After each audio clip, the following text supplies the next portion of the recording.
আবল তাবল কথাবার্তা বলতে থাকে। আবার আপনার কাছে চিঠিও দিছে দেখলাম, আর খোলা চিঠি আর কি।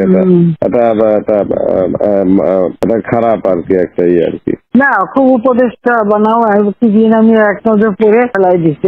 আমার উপদেশটা বাড়বে না, এই দেশটা আমার বাপের, আমার বাপ স্বাধীন করে দিয়ে গেছে। আমি জানি এই দেশ আমি চিনি।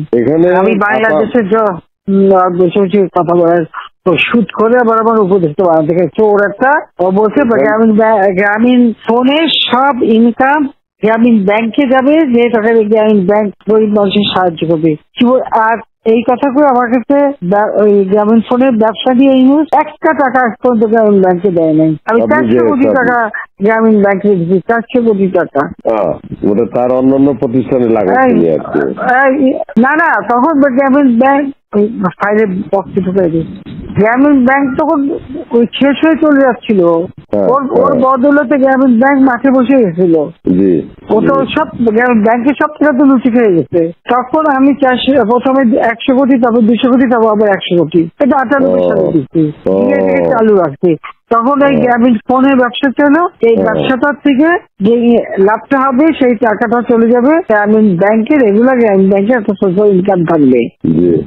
এই বলে ব্যবসা নিয়ে তখন যখন ব্যবসা নেয়, তোমার বলে রাখি, যদি কোনদিন প্রশ্ন ওঠে বলতে পারবা, 51% মালিক হলো বাংলাদেশ, আর 49% হলো নরওয়ে কোম্পানি।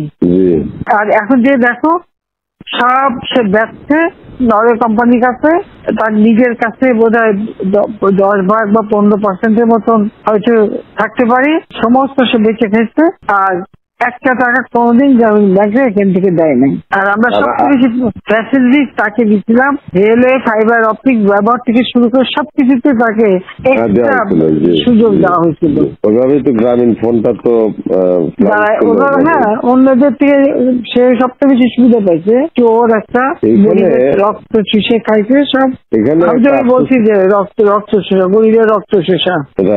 যে 30% তার হিসাব করলে 30% সুদ হইতো। সে যা গ্রামীণ মানুষকে যে লোন দিত, তাতে তার যে কম্পাউন্ড ইন্টারেস্ট যদি আপনি ক্যালকুলেশন করেন, 40-47% দিয়ে দিত।